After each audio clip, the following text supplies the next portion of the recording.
Soal UTBK tahun 2024, butir air hujan diasumsikan berbentuk bola yang sempurna dan jatuh secara vertikal. Jika bidang datar A, B, C aksen, D aksen, jejaknya akan berbentuk cakram daerah V. Sementara itu, jika jatuh pada bidang miring A, B, C, D dengan sudut kemiringan alfa, jejaknya akan berbentuk elips daerah W yang ini.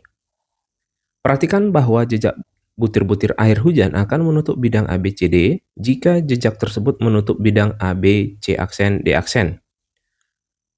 Kemudian lanjutannya, suatu daerah dikatakan basah jika luas daerah tersebut kurang atau sama dengan luas jejak butir air hujan. Sebagai contoh, daerah seluas 9 mm kuadrat dikatakan basah jika ditutupi paling sedikit 5 jejak butir air hujan dengan luas jejak tiap butirnya adalah 2 mm kuadrat. Salah satu atap rumah yang berukuran 4 meter dan lebar 2,5 meter, 4 meter dan 2,5 meter. Kemudian sudut kemiringan atap adalah alfa, sehingga cos alfanya nanti itu adalah 2/5. Soal 45. Jika hujan turun dengan butir hujan memiliki radius akar 2/pi mm, maka luas setiap atap maksimal yang akan basah oleh 5.000 butir air hujan adalah berapa?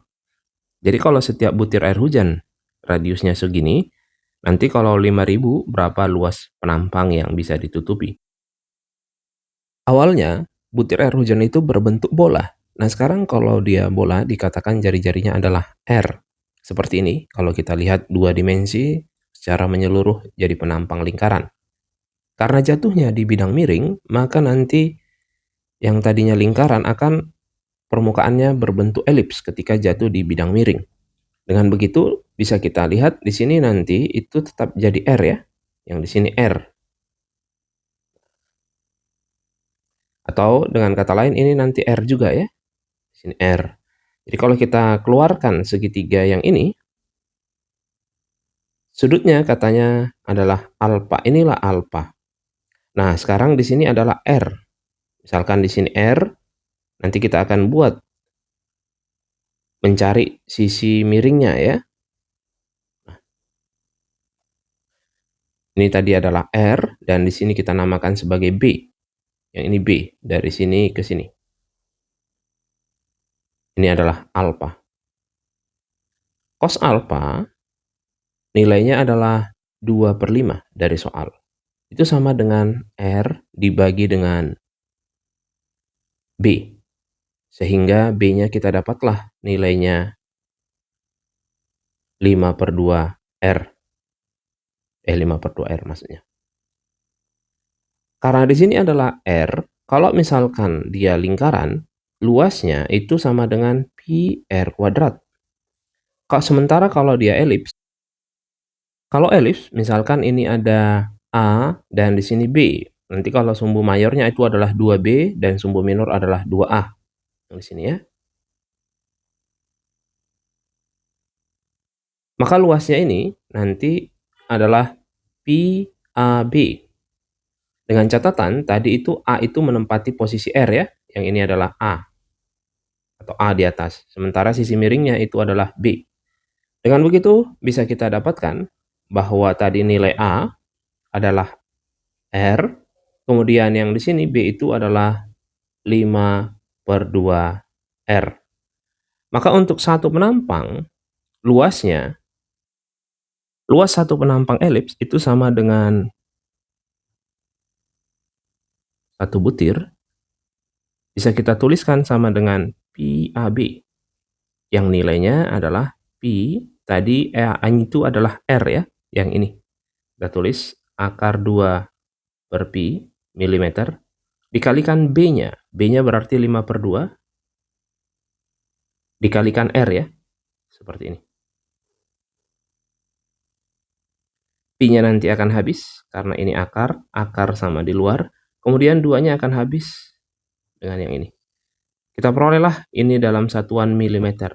5 milimeter kuadrat. Karena yang diminta nanti itu adalah 5.000 butir, maka tinggal kita kalikan ke sini. Jadi yang terkena sama dengan 5.000 dikalikan dengan satu butirnya, itu penampangnya 5 mm kuadrat. Sini. Kita dapatlah nilainya 25.000 mm kuadrat. Ini akan kita bagi 1 juta karena diarahkan ke meter kuadrat, jadi sama dengan 0,025 meter kuadrat. Jawaban yang sesuai adalah opsi yang B. Soal 46. Jika hujan turun dengan butir memiliki radius akar 2/pi mm, jumlah butir hujan yang diperlukan untuk membasahi atap tersebut paling sedikit ada berapa butir? Kalau kita perhatikan, sisi miringnya itu adalah 4 kali 2,5. Kita buat ini penampang sisi miring, 4 kali 25. 2,5 meter. Maka untuk banyaknya butir hujan, bisa kita buat luas sisi miring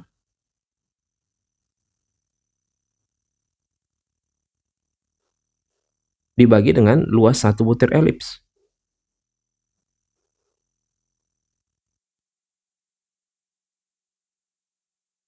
Maka kita dapatlah nilainya, ini 4 meter dikalikan dengan 2,5 meter dibagi dengan satu buah elips ya. Satu butir elips tadi penampangnya ini. Kita ambil yang ini. Sini. Oke. Maka ini akan kita samakan dulu satuannya, bisa kita buat jadi 4.000 mm dikalikan 2.500 meter ya. Jadi kita dapatlah nilainya.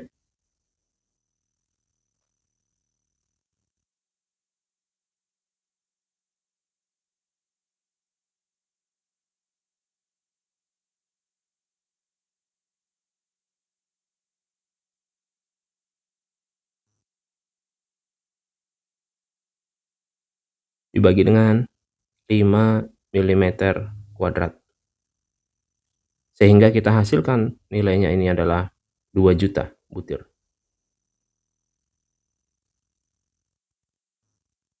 Jawaban yang sesuai itu adalah opsi yang B. Soal berikutnya, jika perbedaan waktu jatuhnya butir air hujan yang sama pada atap bagian atas dan bawah adalah 0,05 detik, maka kecepatan jatuhnya butir air hujan adalah meter per detik berapa? Jadi kalau misalkan jatuhnya di sini dicatat, yang ini awal, sehingga di sini jatuhnya di bagian yang bawah, ya di sini, itu katanya membutuhkan waktu 0,05 detik. T-nya adalah 0,05 detik. Artinya kita harus cari ketinggian dari atap ke bawah secara vertikal ya. Karena sudutnya tadi adalah alfa, bisa kita cari yang di sini. Ini adalah alfa, dengan catatan alfanya dikaitkan dengan kosinus, tadi nilainya adalah 2/5. Maka akan kita cari dulu yang sinusnya ya. Jadi kalau kita bikin ini 2/5, maka di sini nanti adalah akar 21. 5 kuadrat dikurang 2 kuadrat, jadi sama dengan akar 21. Dengan begitu, ini adalah sin alfa. Nilainya adalah akar 21 dibagi dengan 5. Karena sisi miring sesungguhnya itu adalah 2,5, maka ini bisa kita dapatkan ya, sisi miring sesungguhnya, penampangnya. Di sini, ini adalah 2,5 meter. Kita ingin cari seandainya jatuhnya di sini, di atas, dengan jatuhnya di sini dicatat, itu katanya butuh waktu, nanti kita peroleh secara vertikal. Butuh waktu 0,05 detik. Nah, sini. Ini kita namakan sebagai H. Kita cari H-nya ya. Sin alfa sama dengan akar 21/5, itu nanti kita dapatkan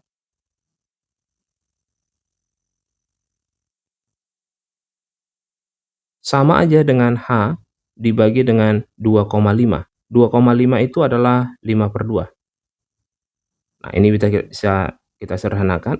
Ini dapat 2 ya. Sehingga H kita itu dapatlah nilainya ketinggiannya akar 21/2. Seperti ini. Sehingga untuk mendapatkan kecepatan,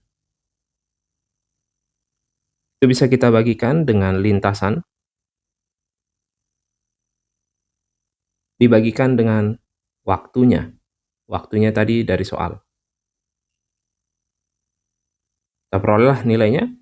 Lintasannya yang tadi adalah H, akar dari 21/2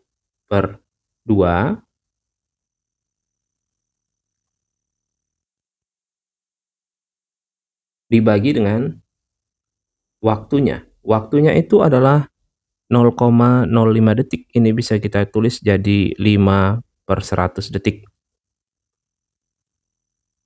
Kita tulis 5/100.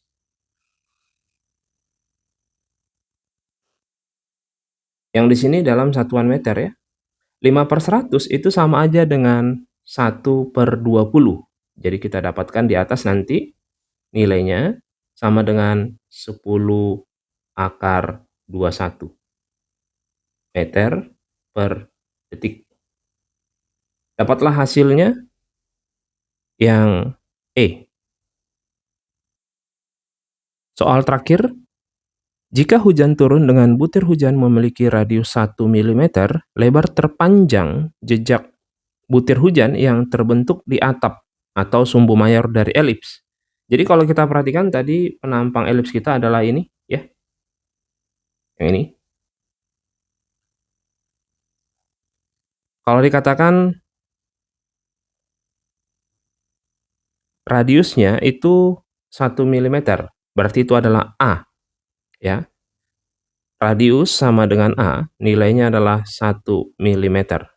Kita diminta sumbu mayor. Sumbu mayor itu adalah 2B ya, yang terpanjang. Dari sini ke sini, diameter terpanjang. Itulah sumbu mayor. Sumbu mayor adalah diameter terpanjang.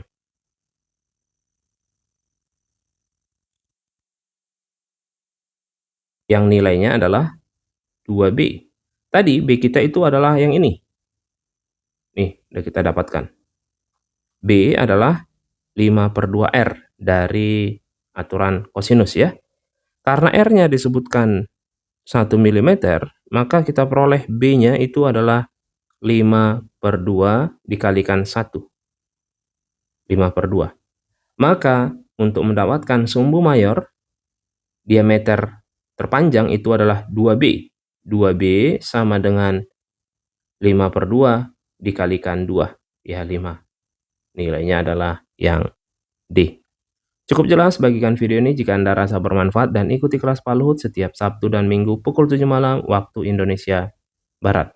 Siswa yang lulus yang dibina dan berhasil menjadi mahasiswa di ITB, UI, UGM, serta Fakultas Kedokteran, sebagian sudah menjadi sarjana dan dokter bisa dilihat di Instagram saya. Semangat belajarnya, semoga berhasil. Sampai jumpa. Sukses.